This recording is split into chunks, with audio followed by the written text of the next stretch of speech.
اعوذ باللہ من الشیطان الرجیم بسم اللہ الرحمن الرحیم الحمد للہ الذی لا یبلغ مدحتہ القائلون ولا یحصی نعماءہ العادون ولا یعدی حقہ المجتہدون الذي ليس لصفته حد محدود ولا نعت موجود ولا وقت معدود ولا أجل ممدود فترى الخلائق بقدرته ونشر الرياح برحمته الصلاة والسلام على الرسول المسدد المصطفى العمجد المحمود الأحمد سیدنا و مولانا و مولا الکونین جد الحسن والحسین عانی والقاسم محمد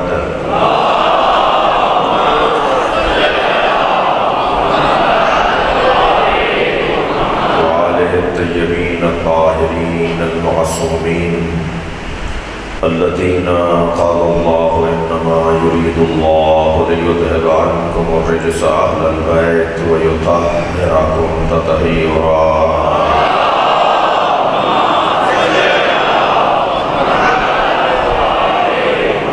ولعنة الله على أعدائه أجمعين من يوم عداوتهم إلى قيام يوم الدين أما بعد قال الحكيم في قرآن الكريم بسم الله الرحمن الرحيم وقال ربكم ادعوني استجب لكم إن الذين يستكبرون عن عبادتي سيدخلون جهنم داخرين صلوات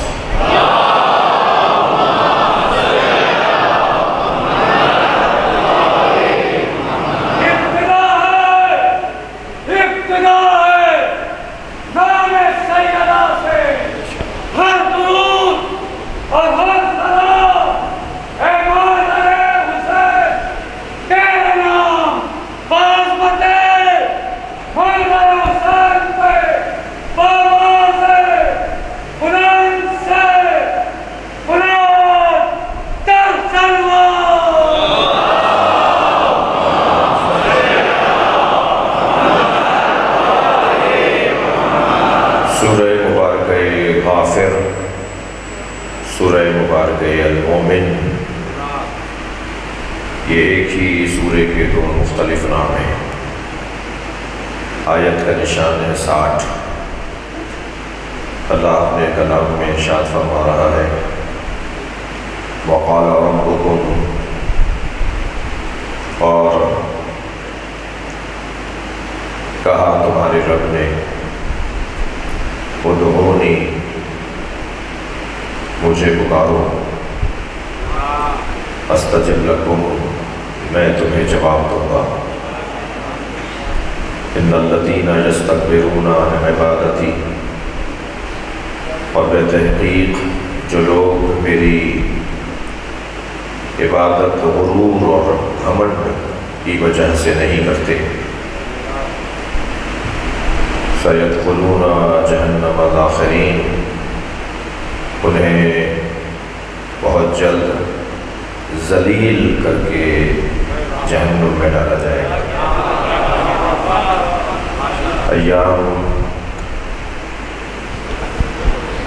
ایام سجادیہ ہیں،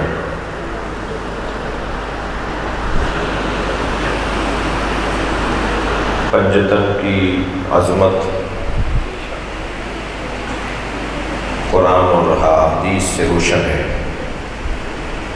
پنجتن کے فضائل اور پنجتن کی عظمت پر قرآن مجید بھی گواہ ہے اور احادیث بھی بہت متواتر اور روشن ہے۔ اور جب پنجتن بنام امام حسین مکمل ہوتے ہیں تو امامت امام سجاد سے آگے بڑھتی ہے۔ امام سجاد کی امامت کے معجزے کو صحیفہ کاملہ کہا جاتا ہے۔ محمد صلی اللہ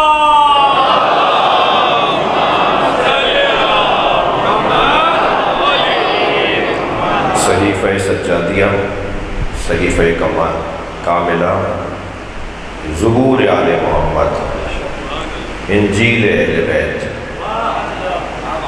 نہج البلاغہ دلیل امامت علی، اور صحیفہ سجادیہ دلیل امامت امام سجاد۔ کوئی ایسا بول کے دکھائے، اگر دیکھا دیکھی میں کسی نے بول بھی دیا نا تو خود اپنی کہی ہوئی بات کی تشریح نہیں کر پائے گا۔ اور میرے مولا 54 دعائیں اور پھر 54 دعائیں اور پھر مفتی جعفر حسین علی اللہ مقامہ نے ترجمہ اور شرح صحیفہ کاملہ میں یومیہ دعاؤں کا اضافہ کر کے اور صحیفہ سجادیہ کے حسن میں اضافہ کر دیا۔ اور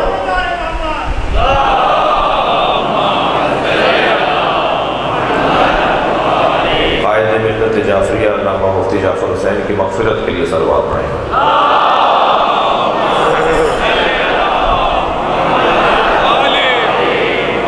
عزیزان گرامی، آیت کا ترجمہ آپ نے محسوس کیا۔ ان مجالس میں کوشش ہوگی کہ اس زاویہ نگاہ سے کچھ اپنے ملفوظات، اپنا منطوق، اپنا مفہوم آپ کی خدمت میں پیش کروں۔ قال ربک وقال ربکم، تمہارے رب نے کہا ادعونی، مجھے پکارو، میں تمہیں جواب دوں گا۔ جو مجھے نہیں پکارتے، ان الذین یستکبرون عن عبادتی، جو مجھے نہیں پکارتے وہ متکبر ہیں۔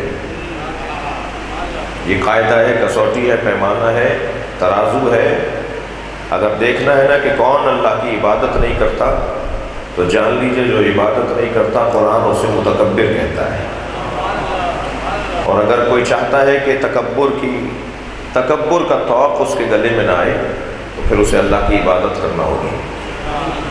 اور عبادت پروردگار، میری بیوی فرماتی ہیں، انسان کو تکبر سے بچاتا ہے۔ یہ جب سجدے میں سر جاتا ہے، جب سر کے ساتھ دل مڑتا ہے اور پھر اللہ کی بارگاہ میں دونوں ہاتھوں کو بلند کر کے انسان عاجزی کا اظہار کرتا ہے تو یہ منظر اللہ کو بہت اچھا لگتا ہے۔ ذات کردگار متکبروں کو پسند نہیں کرتا اور منکسروں کو پسند کرتا ہے۔ عزیزو، جب اللہ سے دعا مانگنی ہے اور دعا مانگیں گے تو اللہ سنے گا اور جواب دے گا، تو پھر تقدیر کسے کہتے ہیں؟ پھر قضاء و قدر کسے کہتے ہیں؟ پھر ہمارے بارے میں فیصلے جب طے ہو چکے ہیں تو پھر دعاؤں کا مطلب کیا ہے؟ جب طے ہو گیا ہے کہ اس کی مرضی سے آئے ہیں، اسی کی مرضی سے جائیں گے، تو ظاہر ہے آئے بھی اس کی مرضی سے ہیں، جائیں گے بھی اس کی مرضی سے، تو یقیناً رہ بھی اسی کی مرضی سے رہے ہیں۔ تو جو ہمیں رزق، روٹی، پانی مل رہا ہے وہ بھی اس کی مرضی سے مل رہا ہے۔ تو جب سب اسی کی مرضی سے ہونا ہے تو پھر دعا کیوں کریں؟ یہ مضمون دعا کا تمہیدی اور مقدماتی ایک عنوان۔ کیا مطلب ہے دعا کا؟ کیوں کہہ رہا ہے اللہ ہم سے مجھے پکارو؟ فلسفہ دعا کی طرف غور کرنے کی کوشش آج اور آئندہ کی مجلس میں کروں گا، اگرچہ دعویٰ نہیں ہے مگر کوشش کروں گا کہ اس موضوع پہ کچھ غور ہو سکے۔ 3 عقیدے ایسے ہیں جو مخصوص ہیں تشیع کے ساتھ۔ میرے معصوم امام ارشاد فرماتے ہیں وہ ہمارا چاہنے والا نہیں ہے جو یہ 3 عقیدے نہ رکھتا ہو۔ سب سے پہلا عقیدہ شفاعت کا عقیدہ، جو ہم پر اتنا ہی اعتبار نہیں کرتا کہ قیامت میں میرے معصوم امام میری مدد کریں گے، تو پھر وہ ہمارا چاہنے والا کیسے ہے؟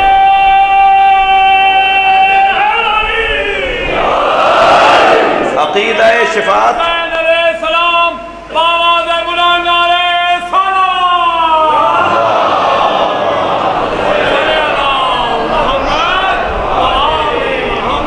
عقیدہ شفاعت یہ مخصوص ہے. ممکن ہے کوئی کہے کہ نہیں مولانا اوروں کے یہاں بھی ہے، مگر میں جو کہنا چاہ رہا ہوں وہ بات روشن ہے کہ ہمارے ہاں عقیدہ شفاعت پر اختلاف نہیں ہے. اچھا، پہلے ہی مرحلے پر آپ سے ایک جملہ کہتا ہوا آگے بڑھوں. یہ منبر عقائد کے دفاع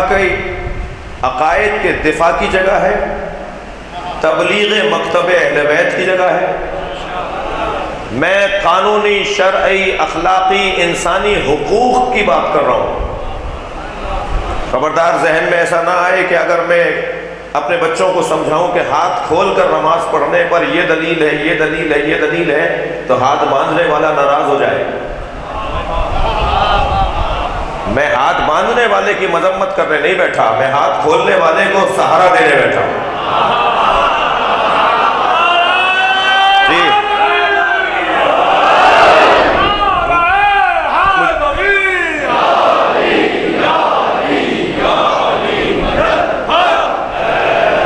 یہاں میں اپنے عقیدے کا دفاع، اپنے عقیدے کی ترجمانی، اپنے عقیدے کا بیان اس منبر کا تقاضا ہے.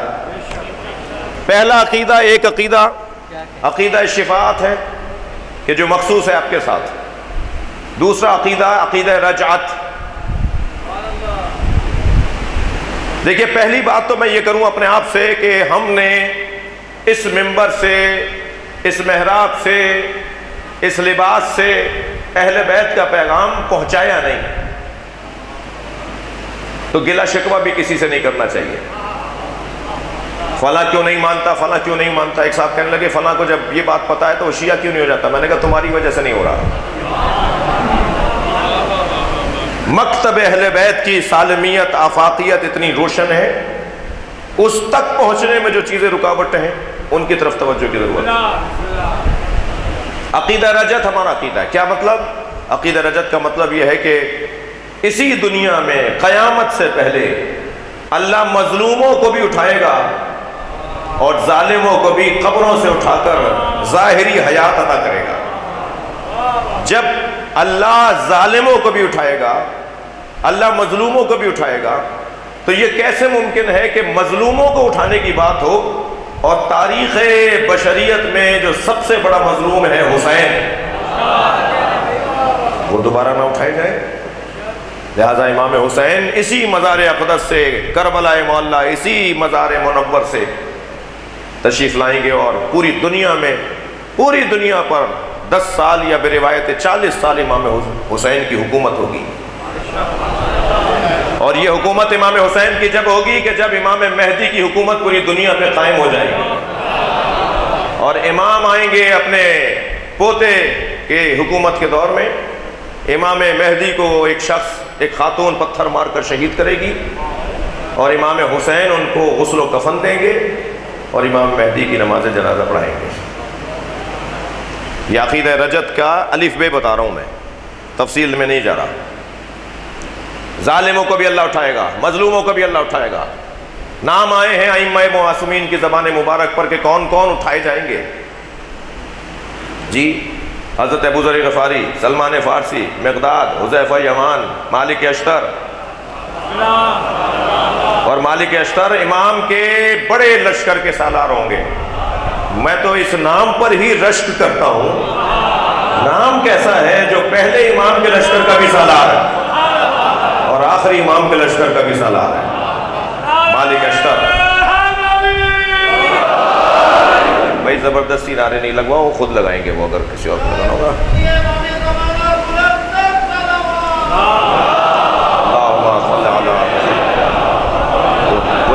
وہ جواب دینا نہیں چاہ رہے ہیں، تم نعرے لگوا رہے ہو.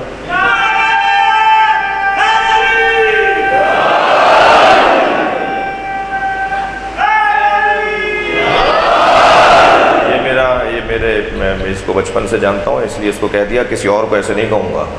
اتنا بد اخلاق نہیں ہوں، ان سے آشنائی ہے تو اس لیے کہہ بھی دیا.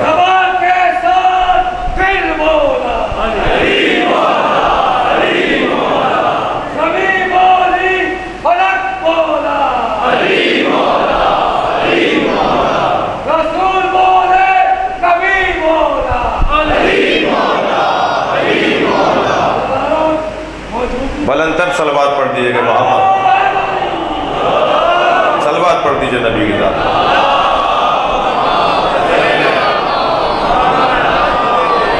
توجہ ہے؟ حضرت کچھ نبی بھی اٹھیں گے، یوشع بن نون اٹھائے جائیں گے، حضرت موسیٰ کے وصیوں میں سے ہیں۔ حضرت اسماعیل ابن حزقیل اٹھائے جائیں گے، 2 نبی اسماعیل کے نام سے ہیں، اسماعیل ابن ابراہیم، اسماعیل ابن حزقیل۔ حضرت اسماعیل ابن حزقیل کو بھی اٹھایا جائے گا، زندہ کیا جائے گا۔ اور سبب کیا ہے انہیں کیوں اٹھایا جائے گا؟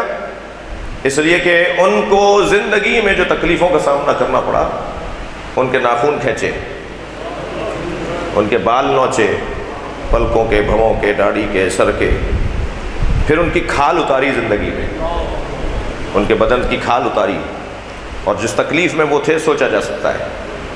جب اس کیفیت میں کھال ان کی کھینچ رہے تھے تو ان کی زبان پہ شکر کے کلمات تھے۔ یہ قصے دہرانے چاہیے، یہ باتیں بتانی چاہیے۔ چھوٹی چھوٹی پریشانیوں پہ اول فول بکنے والے لوگ ذرا مجلس میں آ کے بیٹھیں اور سنیں کہ صابر کسے کہا جاتا ہے۔ کھال کھینچی جا رہی ہے تو ایک مرتبہ فرشتہ آیا، یا اللہ تیرا نبی تکلیف میں، کہا جا کے پوچھ لو کیا کہتا ہے میرا اسماعیل۔ جبریل آئے، کوئی حاجت ہے؟ کھال کھینچی جا رہی ہے حضرت اسماعیل ابن حزقیل کی۔ فرمانے لگے میری کوئی حاجت نہیں ہے سوائے اس کے کہ مجھے یہ بتا دو میرا رب مجھ سے راضی ہے یا نہیں۔ کہا تمہارا رب تم سے راضی ہے، اور اسی رب نے بھیجا ہے کہ کوئی آرزو، کوئی خواہش، کوئی تمنا۔ فرمانے لگے، اب جملہ سنیں، فرمانے لگے میری ایک آرزو ہے، یہ میرے بدن کی آخری کھال کا ٹکڑا بھی کھینچ لیں گے میں کچھ نہیں کہوں گا سوائے شکر کے، سوائے اللہ کے آگے حمد کہنے کے۔ بس آرزو یہ ہے کہ آخری نبی کے نواسے حسین کے ساتھ شہید ہونے والوں میں شمار کیا جاؤں۔ مجھے جب اٹھایا جائے تو شہدائے کربلا میں میرا شمار ہو، لہٰذا امام حسین کے ساتھ یہ بھی آئیں گے۔ تب جو ہے ہمارے جگہ نام ہے صلوات۔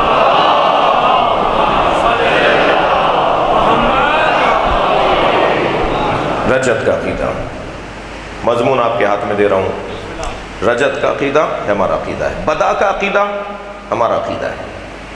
بدا کا عقیدہ کیا ہے میرے بچے اور جوان؟ یہ مجمع میں سال بھر نہیں ملتا جو آج مل رہا ہے، اس لیے سن لیجئے بنیادی باتیں۔ بدا کا عقیدہ،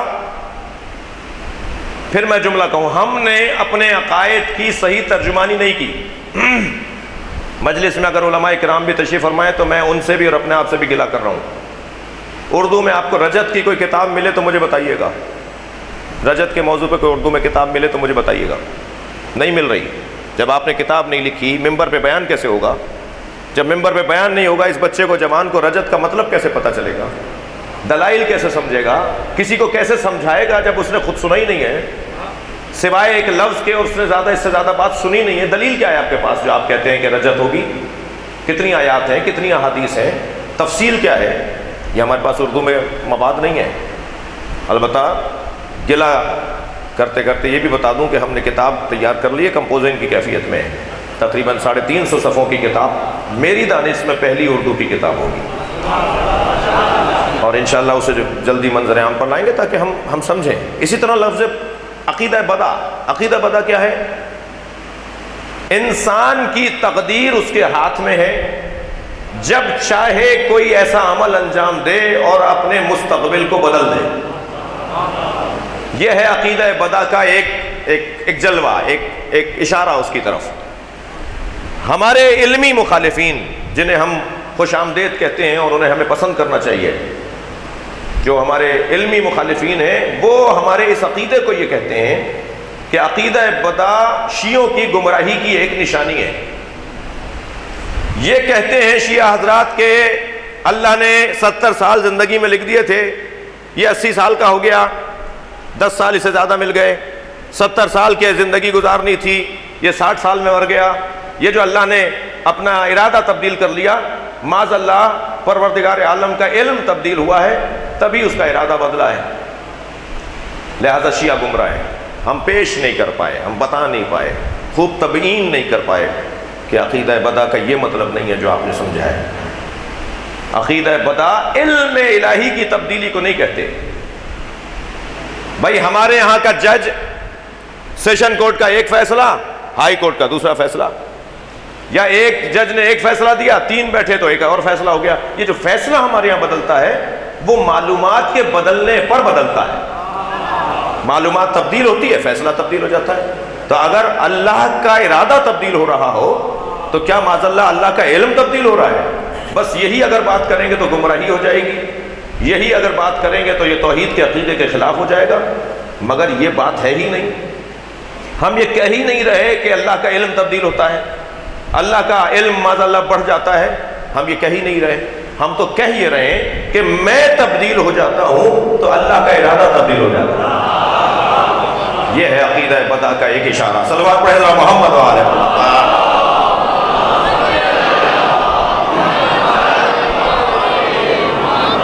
میں نے کچھ ایسا فعل، کوئی ایسا فعل انجام دیا، کچھ ایسے کام کیے جس کی وجہ سے اللہ نے میری تقدیر تبدیل کر دی، اللہ نے میری تقدیر تبدیل کر دی۔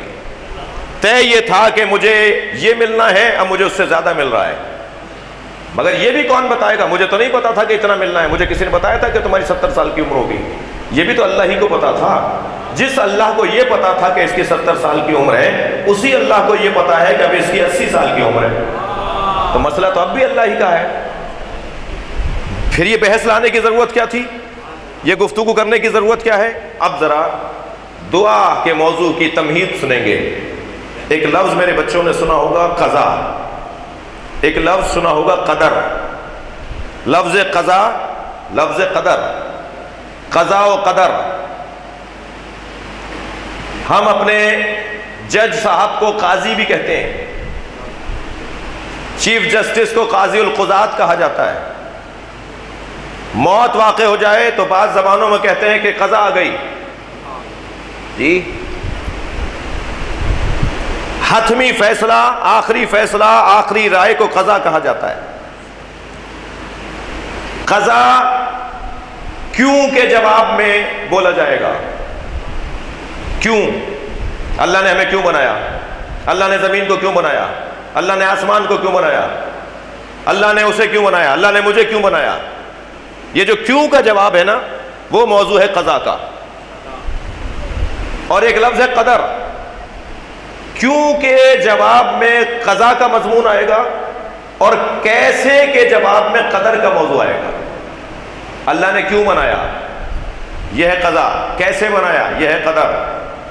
اللہ نے یہاں کیوں پیدا کیا، یہ ہے قضا۔ یہاں رہ کر مجھے کیا کرنا ہے، یہ ہے قدر۔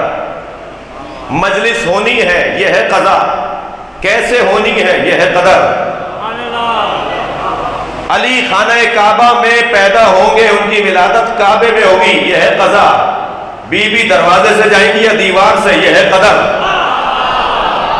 سمجھ ہے؟ طریقہ کار، طریقہ کار اسے کہیں گے قدر۔ آج کا وہ بچہ جو کسی نادار ماں باپ کے گھر میں پل رہا ہو، وہ الجھ کر کہتا ہے کہ میں فلاں دوست کے ماں باپ کے ہاں کیوں نہیں پیدا ہوا جن کی زندگیاں بڑی اچھی ہیں۔ میں ان سے مخاطب ہوں، ان بچوں سے، تمہارا یہ سوچنا کہ یہاں کیوں اور وہاں کیوں نہیں، قضا کو ذہن میں رکھتے ہوئے، لفظ قضا کو ذہن میں رکھتے ہوئے بچے سنیں۔ یہ اصطلاحیں ہیں جن کی تشریح اس ممبر کے ذریعے سے ہونی چاہیے۔ جی مجھے اس گھر میں کیوں نہیں پیدا کیا، مجھے اس ماں باپ کے گھر میں کیوں پیدا کیا؟ میں اس جوان سے مخاطب ہوں، توجہ چاہوں گا۔ اللہ نے آسمان اول بنایا، اللہ نے آپ کو بنایا۔ اللہ نے آسمان دوم بنایا، اللہ نے آپ کو بنایا۔ اللہ نے آسمان سوم بنایا، اللہ نے آپ کو بنایا۔ یعنی اللہ نے جیسے زمین بنائی ایسے آپ کو بنایا، جیسے آسمان بنایا ایسے آپ کو بنایا۔ یہ کم اللہ کا کرم نہیں ہے ہمارے اوپر کہ جیسے اس نے پوری زمین بنائی ایسے مجھ اکیلے کو بنایا؟ تو مجھے تو اللہ کا صلوات پڑھے ذرا محمد و آل محمد۔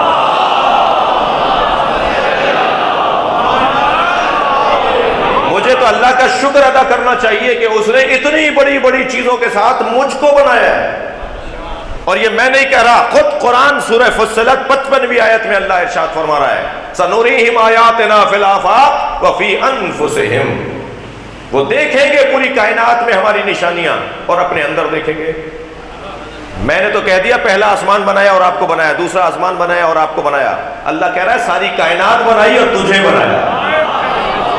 اللہ اکبر۔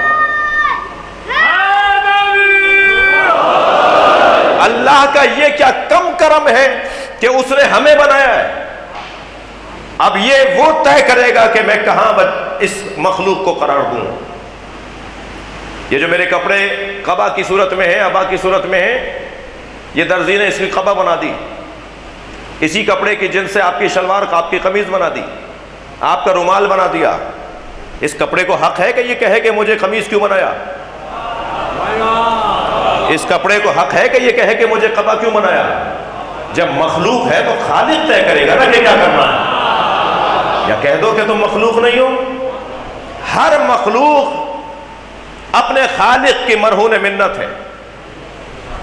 ہم نے صفات ثبوتیہ میں بچپن میں دینیات میں پڑھا، اللہ عالم ہے، اللہ قادر ہے، اللہ حی ہے، اللہ مدرک ہے، اللہ بسیط ہے، یہ پڑھا نا ہم نے بچپن میں۔ ڈرنا نہیں لاؤ بھائی، نہیں پڑھا اس کا مطلب ہے، پڑھا ہے تو بول دو تھوڑا سا، ڈرنا نہیں لاؤ۔ ہم نے پڑھا ہے نا عالم ہونا اللہ کا، دقت چاہوں گا، عالم ہونا اللہ کے بارے میں کہنا کہ عالم ہے، عالم ہونا تقاضا کرے گا کہ وہ قادر بھی ہو۔ اللہ عالم ہے، تقاضا علم الہی ہے کہ وہ قادر بھی ہو، اور ترتیب بھی یہی رہے گی، علم پہلے ہے، قدرت بعد میں۔ بات سے مراد ترتیب میں، بیان میں بعد میں ہے۔ جو عالم ہو وہی قادر ہو۔ بھائی بازوؤں کا زور، پیسے کا استعمال، زبان کا بیان، قدموں کی جنبش، آنکھوں کی حرکت، یہ سارے کام اگر علم کے بغیر ہوں تو فساد کا سبب، اور یہ سارے کام اگر علم کی حکمرانی میں ہو تو امن و امان کا ذریعہ۔ اگر پیسہ خرچ کیا جائے بغیر علم کے تو فضول خرچی ہوگی، سخاوت نہیں ہوگی۔ اگر بدن کی طاقت استعمال کی جائے بغیر علم کے تو دہشت گردی ہوگی، شجاعت نہیں ہوگی۔ علم کی حکومت، تمام تر صلاحیتوں پر علم کی حکومت، یہ ساری صلاحیتوں کو کنٹرول کرنے کے لیے اور قابو میں رکھنے کا ذریعہ ہے۔ اللہ جب عالم ہے، دقت چاہوں گا، توحیدی مجمع بیٹھا ہے، اللہ جب عالم ہے تو اللہ قادر بھی ہے، اور اس کے قدرت کا تقاضا ہے، اس کے علم کا تقاضا ہے کہ وہ آپ کو بنائے، مجھے بنائے، آسمان بنائے، اپنے علم کا اظہار کرے۔ میری اور آپ کی خلقت علم الہی کے مظاہرے کو کہا جاتا ہے۔ میں حضرت آیت اللہ جوادی عملی کا جملہ آپ کی سماعتوں کے حوالے کر رہا ہوں، وہ فرماتے ہیں اللہ نے ہمیں جو بنایا یہ اللہ کی ہم ضرورت نہیں تھے۔ میں اور لفظ بہتر کروں، ہم اللہ کی ضرورت نہیں ہے، ہمیں اللہ نے بنایا ہے، اللہ کی ضرورت نہیں تھی، اللہ کا لطف تھا، اللہ کی محبت تھی کہ اس نے ہمیں بنا دیا۔ اور کوئی اب وزیر اعظم بن رہا ہوتا ہے، کوئی اب جنرل بن رہا ہوتا ہے، اب کوئی ملک چلا رہا ہوتا ہے، اب کوئی صوبہ چلا رہا ہوتا ہے، اب کوئی ادارے چلا رہا ہوتا ہے، کہ اللہ نے ہم جیسے لوگوں کو یہ مقامات دیے ہیں نا، صلاحیتوں کا استعمال۔ وہ جو قدرت الہیہ علم الہی کے ذریعے سے ہم نے سمجھی، اس قدرت کے دو پہلو ہیں، یا اس قدرت کے دو زاویہ نگاہ ہیں۔ قدرت کا جلوہ قضاء الہی کے ذریعے، اور قدرت کا جلوہ قدر الہی کے ذریعے۔ قضاء اللہ کا حتمی فیصلہ، مگر قدر میرے اور آپ کے ہاتھ میں ہے۔ اللہ نے طے کیا ہے کہ ہماری آنکھیں یہاں لگیں، گدھی میں نہ ہو۔ اللہ نے 2 پیروں والا آدمی ہمیں بنایا ہے، مخلوق بنایا ہے، یہ اس میں ہمارا کوئی اختیار نہیں چلا۔ 2 ہاتھ دیے ہیں، اس میں کوئی اختیار نہیں ہے۔ فلاں ماں باپ کے گھر پیدا کیا، اس میں کوئی اختیار نہیں ہے، یہ ہے قضاء الہی۔ مگر یہ 2 آنکھیں کیا دیکھیں اور کیا نہ دیکھیں، یہ ہے قدر۔ یہ پیر کہاں چل کے جائیں اور کہاں نہ چل کے جائیں، یہ ہے قدر۔ تو بس قدر کا تعلق میرے ساتھ ہے، میں چاہوں تو اللہ کی مشیت کے مطابق زندگی گزاروں، اور ایسا بن کر زندگی گزاروں جیسا اللہ چاہتا ہے۔ دیکھیے، میں دنیا میں آیا ہوں یہ میری مجبوری ہے اور یہ قضاء پروردگار ہے، مگر دنیا میں کیسے رہوں گا یہ میرا اختیار ہے۔ اِنَّا هَدَيْنَاهُ السَّبِيلَ اِمَّا شَاكِرًا وَإِمَّا كَفُورًا۔ ہم نے پیدا کر دیا، اب ایک ادھر جا رہا ہے ایک ادھر جا رہا ہے، یہ جو ادھر جا رہا ہے ادھر جا رہا ہے یہ اختیار سے جا رہا ہے نا۔ اللہ چاہتا تو زبردستی چاند کی طرح سب کو مسلمان بنا دیتا، اللہ اگر چاہتا تو زبردستی سورج کی طرح سب کو مسلمان بنا دیتا۔ یہ حضرت انسان ہی تو ہے جو با اختیار مسلمان ہے، باقی دنیا میں جتنی مخلوق ہے ساری مجبور مسلمان ہے۔ ایک لمحہ دیر نہیں کرتا سورج نکلنے میں، اتنا پکا مسلمان ہے۔ چاند 14ویں پہ جا کر ہی مکمل ہوتا ہے، 13ویں پر نہیں ہوتا، 17ویں تک نہیں جاتا، اتنا پکا مسلمان ہے۔ آم کی گٹھلی دبائیں گے کھجور کا درخت نہیں نکلے گا، اتنا پکا مسلمان ہے۔ یہ انسان ہے کہ جو اپنے مسلمان ہونے کو رد کر رہا ہوتا ہے، لہذا یہ مختار مسلمان ہونے کا فائدہ اٹھاتا ہے۔ اللہ توجہ چاہوں گا بھائی، ذرا یہاں ایک صلوات اور پڑھ لیں گے محمد والا۔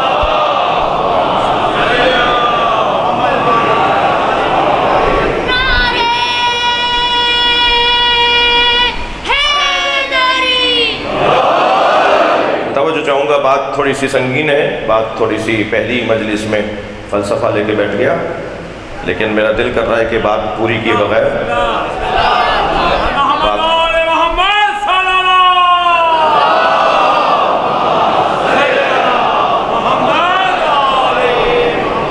اللہ نے ہمیں دنیا میں بھیجا ہے، دنیا سے کیسے جائیں یہ ہمارے اختیار میں ہے۔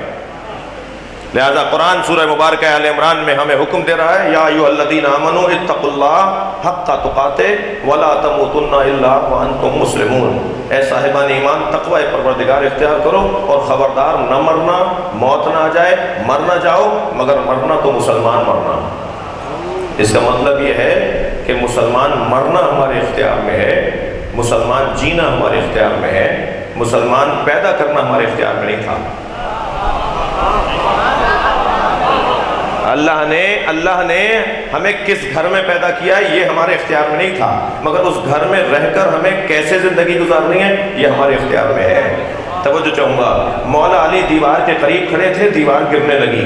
توجہ چاہوں گا، مولا علی دیوار کے قریب کھڑے تھے، دیوار گرنے لگی، مولا وہاں سے ہٹ کر دور آ کے کھڑے ہو گئے۔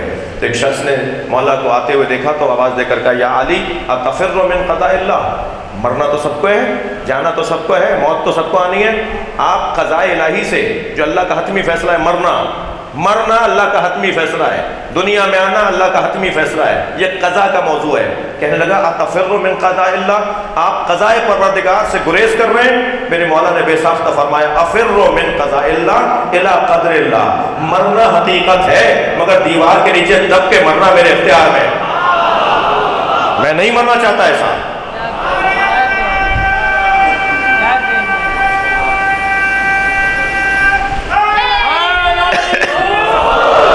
میں دیوار کے نیچے دب کے مرنا نہیں چاہتا، یہ میرے اختیار میں ہے۔ یہ علی نے پیغام دیا کہ مرنا تو ہے، اب طے کرو کیسے مرنا ہے۔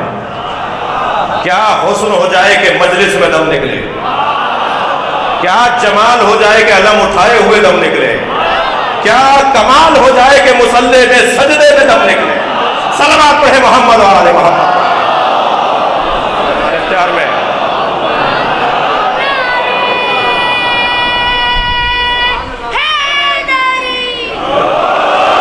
موت آنی ہے،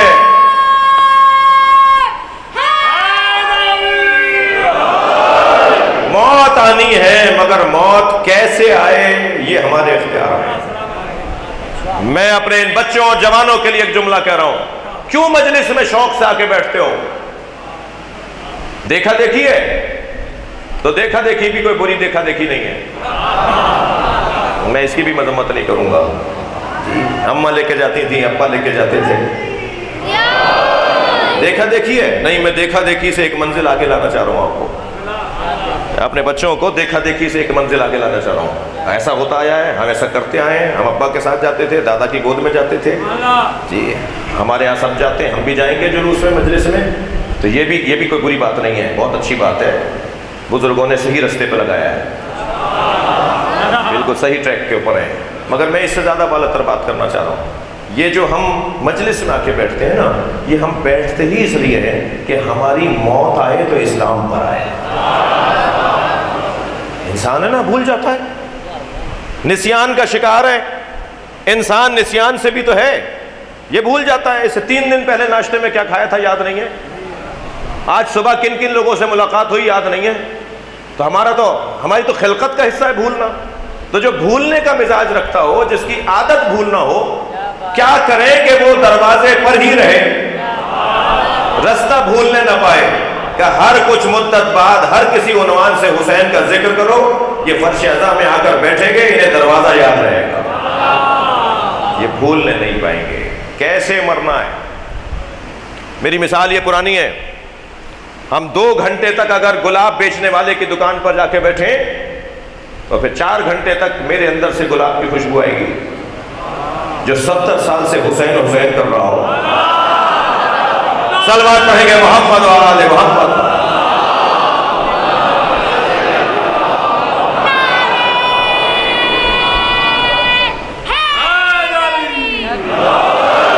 یہ بار بار دہراؤ، ذکر، بار بار دہراؤ، ان الذکر تنفع المؤمنین. بار بار دہرانے سے مومنین کو فائدہ ہوتا ہے. ہر سال وہی تذکرہ ہوگا، مگر یہ تذکرے کا معجزہ ہے کہ پرانا نہیں ہوگا، ہمیشہ نیا نظر آئے گا، ہمیشہ تازہ محسوس ہوگا. پلٹو کربلا کی طرف، دہراؤ بار بار. قائد اعظم سے پوچھا آپ سنی ہے یا شیعہ؟ سمجھدار تھے بہت سے لوگ اس وقت بھی. تو قائد اعظم نے بے ساختہ فرمایا میں عصر مصطفیٰ کا مسلمان ہوں. سارا مسئلہ یہ ہے کہ ہمیں عصر نبی میں پلٹنا ہے. جب ہم اس دور میں پلٹ جائیں گے تو ساری الجھنیں دور ہو جائیں گی. یہ آج جو الجھنیں محسوس کر رہے ہیں آپ پاکستان کے اندر، خاص طور پر کراچی میں ذرا گرمی زیادہ ہے. میں پورا پاکستان گھوم کر آ رہا ہوں. یہاں کیونکہ کچھ زیادہ مشکل کے شکار لوگ ہیں، تو بہرحال وقت لگتا ہے بہت ساری چیزوں کو.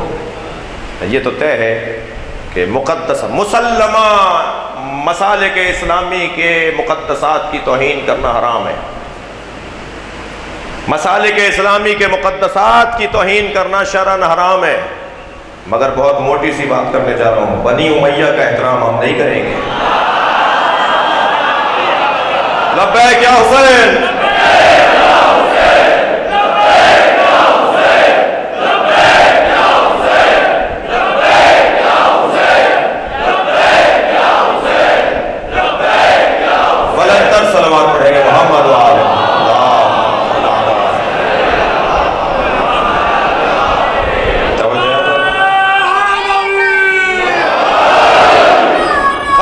پروردگار.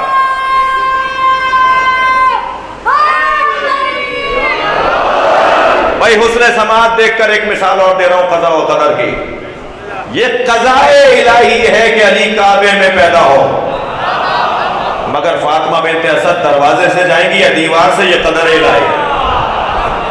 یہی فاطمہ طے کرے گی کہاں سے جانا ہے. طریقہ کیا ہوگا؟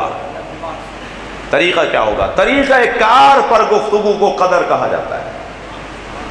اب میں مسلمان جیوں، مسلمان مروں، خدا نخواستہ گمراہ ہو جاؤں، یہ میرے ہاتھ میں ہے، میرے ہاتھ میں ہے. انسان بھول جاتا ہے، انسان عجلت پسند ہے، انسان جلد باز ہے. اور جب یہ ساری اس کے اندر کمزوریاں موجود ہیں تو کیا کرے کہ یہ ٹریک سے نہ ہٹنے پائے. عزیزان گرامی، سال بھر بیماریاں منڈلاتی ہیں. ہم محرم میں اپنی روح اور اپنے ایمان کی ویکسینیشن کو عزاداری کہتے ہیں.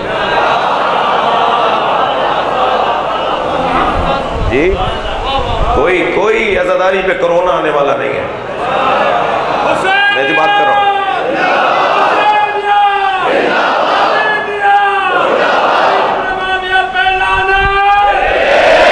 کرونا سے مراد یہ بیماری والی کورونا، یہ تو ہے، یہ تو لوگ مرے ہیں بھائی. میری مراد ہرگز یہ نہیں. اور الحمدللہ 90% لوگ ماسک لگائے بیٹھے ہیں. 10% نے بھی اتار کے جیب میں رکھ لیا ہے سب کے پاس. تو یہ بیماری ہے، اس سے لوگ مرے ہیں، اس سے لوگوں کی رحلتیں ہوئی ہیں، شہید ہوئے ہیں لوگ. وباؤں میں مرنے والوں کو شہادت کا درجہ دیا گیا ہے، لیکن میری مراد ایمان کا کرونا، میری مراد روح پر آنے والا کرونا، اس کی ویکسینیشن کو عزاداری کہا جاتا ہے۔ لوگ کہتے ہیں کہ اتنا خرچہ کرتے ہیں، ہاسپٹل بنا لیجئے۔ ہم نے ہاسپٹل ہی بنایا ہوا ہے، جیسے امام بارگاہ کہتے ہیں۔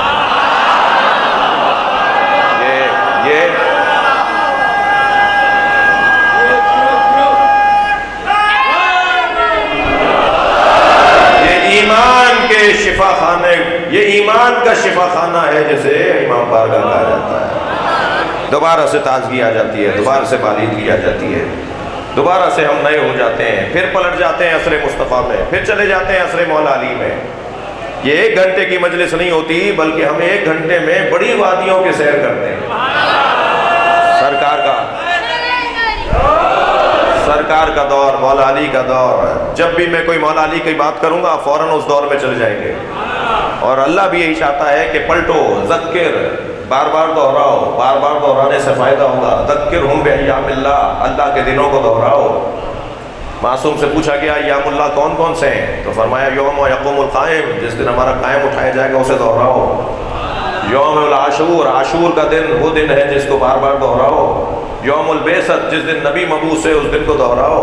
یوم الکرہ، جس دن رجت ہوگی اس دن کو دہراؤ۔ یہ بار بار ہمیں دہرانے کا حکم اس لیے دیا گیا ہے تاکہ ہم اس دور میں پلٹیں، ہم عصر مصطفیٰ میں چلے جاتے ہیں، ہم عصر مولا علی میں چلے جاتے ہیں۔ ہمیں کیسے جینا ہے اور کیسے مرنا ہے یہ ہمیں وہ لوگ بتائیں گے جنہوں نے جی کر بھی خوب کچھ دکھایا اور دنیا سے گئے تو خوب عزت سے گئے۔ قدر الہی کا مضمون یہ ہے کہ ہمیں کیسے، کیوں نہیں، کیوں کا مضمون ہے قضا، قدر کا مضمون ہے کیسے زندگی گزارنی ہے اور کیسے مرنا ہے۔ اب کیسے زندگی گزارنی ہے اور کیسے مرنا ہے، انگریزی میں اور عربی میں آپ نے نعرہ بنا لیا کہ جیو علی کی طرح، مرو حسین کی طرح۔ میں کہتا ہوں یہ تقسیم نہیں کرو، جیو بھی علی کی طرح، دنیا سے جاؤ بھی علی کی طرح۔ جیو بھی حسین کی طرح اور دنیا سے جاؤ بھی حسین کی طرح۔ یہ میرے اور آپ کے اختیار میں ہے۔ بس میں نے آج کی مضمون کو ایک منزل دی، دعا کیوں مانگیں؟ جب ساری طے شدہ باتیں ہیں تو طے شدہ بات تو قضاء الہی ہے، قدر الہی تو میں طے کروں گا۔ اور اقبال کہتا ہے کہ اللہ اکبر، خودی کو کر بلند اتنا کہ ہر تقدیر سے پہلے سرور پڑھے محمد وآلہ۔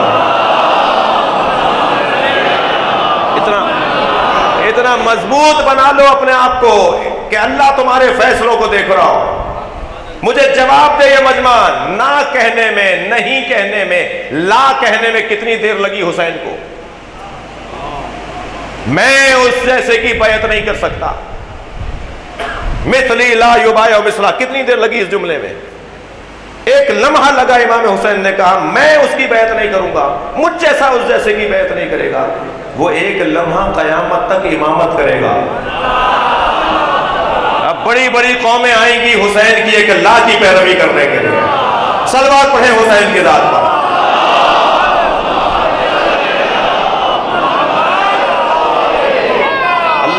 اللہ کرے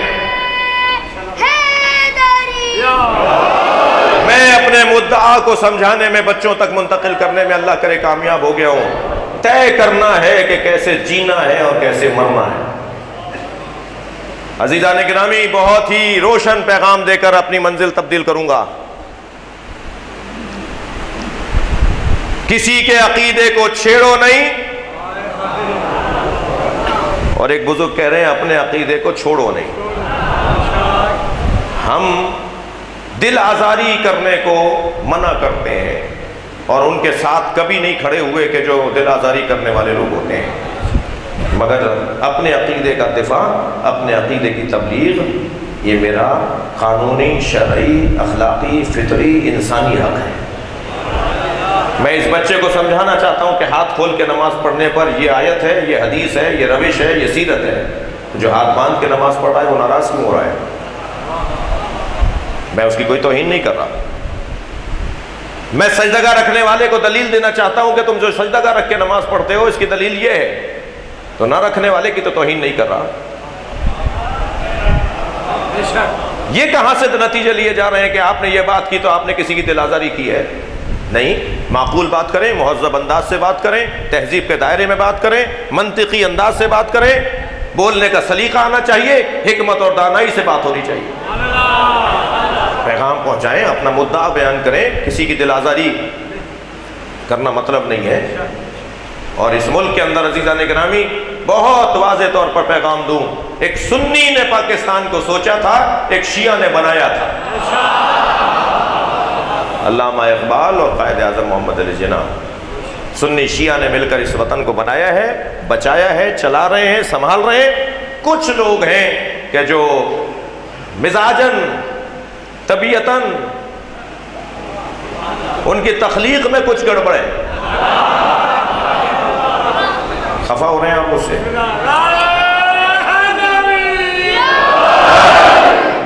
ان کو پریشانی ہے، ورنہ پاکستان کا سنی پریشان نہیں ہے، پاکستان کا دیوبندی پریشان نہیں ہے۔ الحمدللہ میں مختلف شہروں سے ہوتا آ رہا ہوں، بہت باتیں روشن ہیں، بہت سی باتیں روشن ہیں۔ میرا سوال ہے آج کے اس مجمع کے ذریعے سے کہ ایک عرب ملک کا سفیر کئی مہینوں سے پاکستان میں روزانہ کی بنیاد پر ملاقاتیں کر رہا ہے، کیا مطلب ہے اس کا؟ کیا چاہتا ہے اس ملک میں؟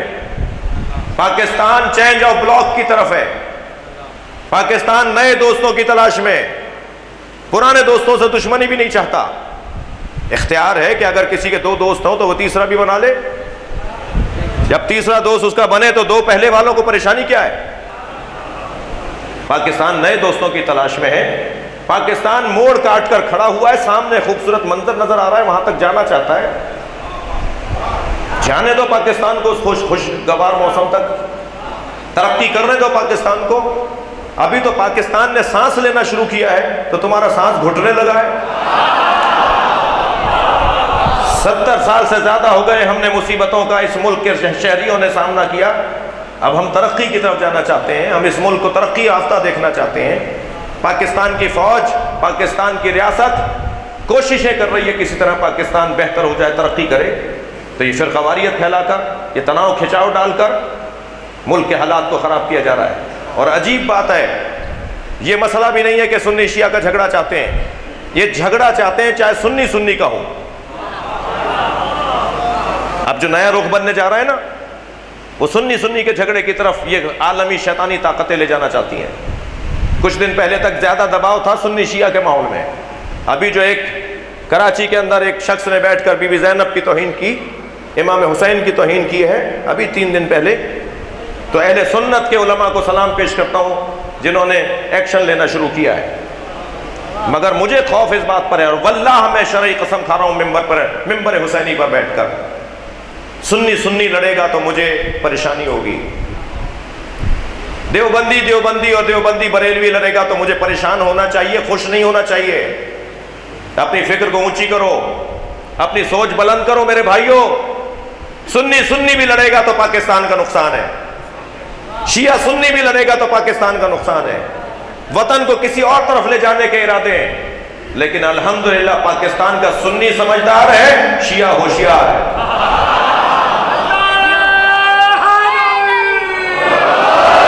ہم کسی بھی عالمی سازش کا شکار ہو کر جذباتی نہیں ہوں گے، فوراً پوسٹوں کو آگے نہیں بڑھاؤ، فوراً میسجوں کو آگے نہیں بڑھاؤ، خطرناک ہے۔ ذمہ داری کا ثبوت دیں، ماحول کو بہتر بنائیں۔ سنی ہماری بھائی نہیں ہے، ہماری جان ہے۔ آیت اللہ سیستانی فرماتے ہیں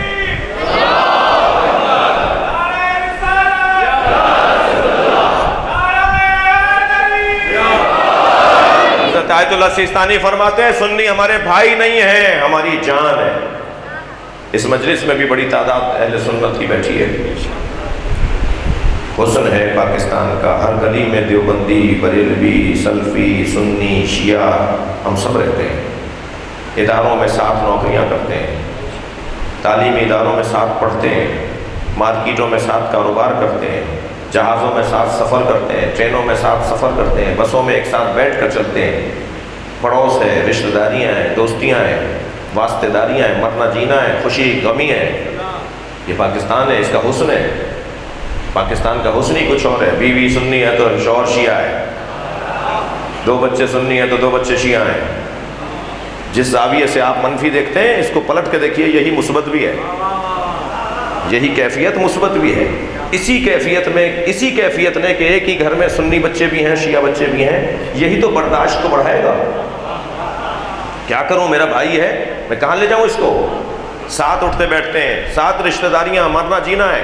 لہٰذا سمجھیے, پہچانیے ان لوگوں کو جو پاکستان کے خیر خواہ نہیں ہیں, پاکستان میں تباہی اور بربادی لانا چاہتے ہیں. کیسے جئیں یہ ہمارے ہاتھ میں ہے. کیسے جئیں, کیسے زندگی گزاریں یہ ہمارے ہاتھ میں ہے. عزیزو, بہت دیر لگا دی میں نے آپ کو یہاں تک لانے میں. پروردگار عالم نے ہمیں عزت عطا کی ہے کہ ہماری زبانوں پر حسین کا نام ہے. ہم گردن تو کٹوا سکتے ہیں مگر اپنا عقیدہ نہیں چھوڑ سکتے.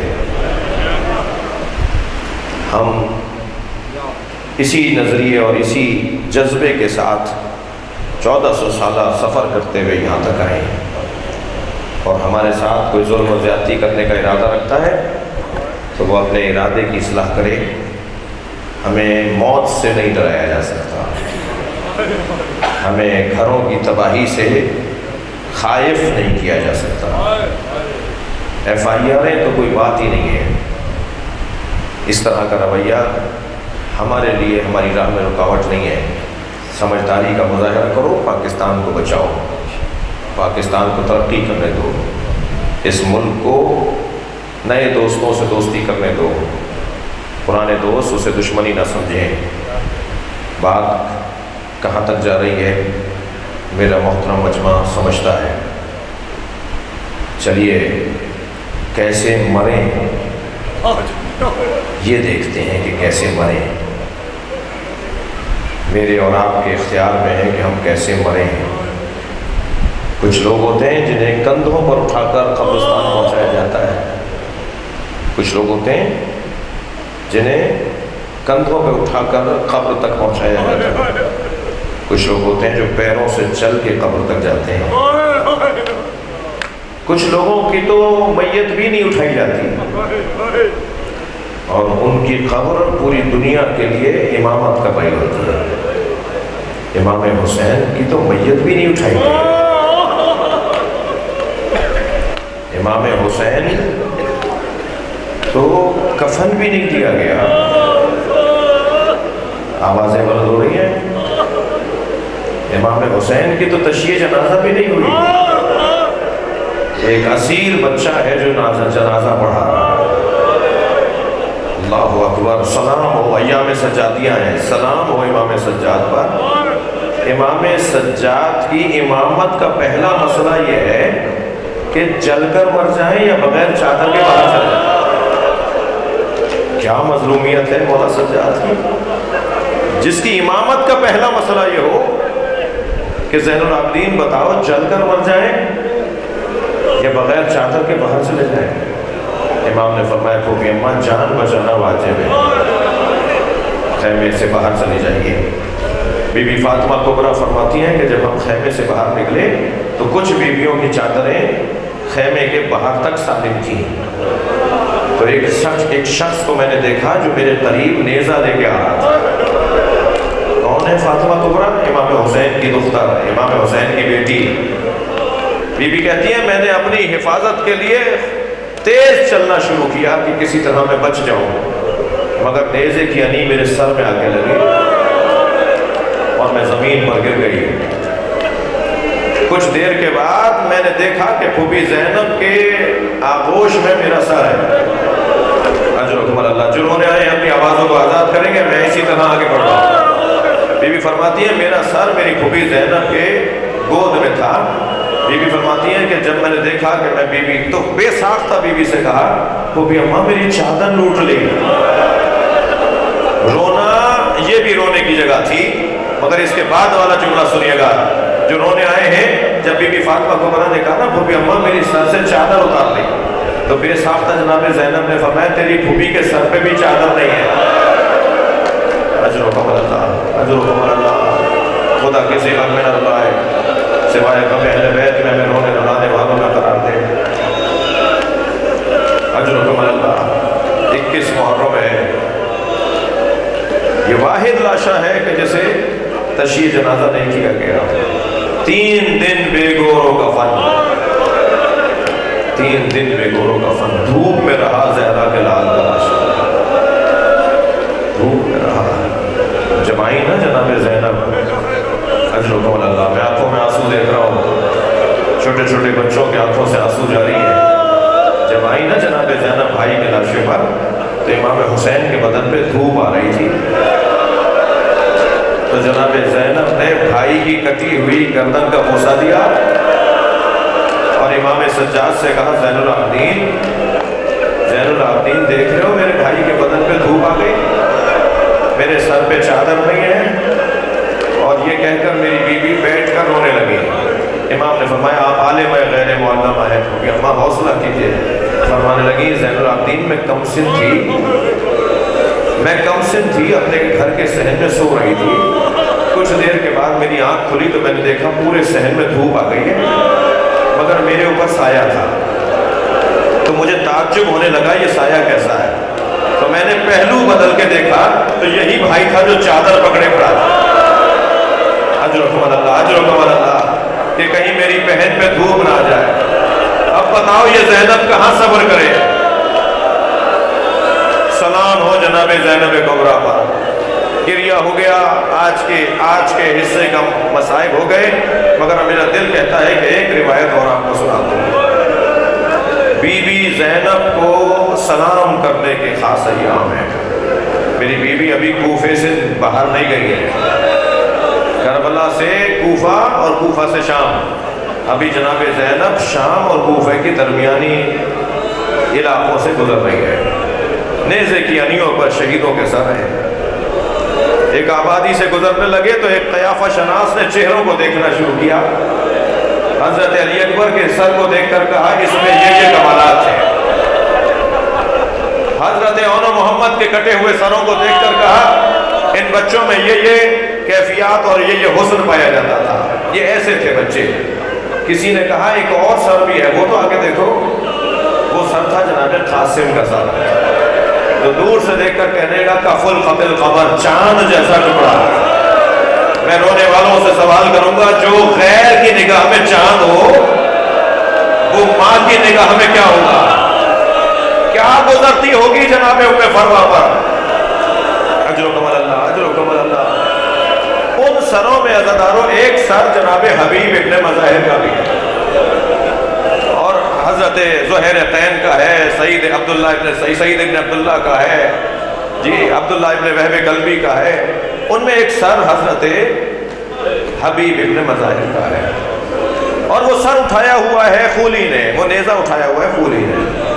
حبیب ابن مظاہر کا بیٹا، حضرت حبیب ابن مظاہر کا بیٹا قاسم ابن حبیب ابن مظاہر، وہ کربلا میں شہید نہیں ہوا۔ جب اس کا بابا کربلا آیا، حضرت حبیب جب کربلا آئے تو وہ کوفے میں نہیں تھا، وہ مسافرت پہ تھا، رستے بند کر دیے گئے تھے، وہ کربلا نہیں پہنچ سکا۔ میں زیادہ تحقیق نہیں رکھتا، مگر اتنا ہے کہ وہ کربلا میں شہید نہیں ہوا۔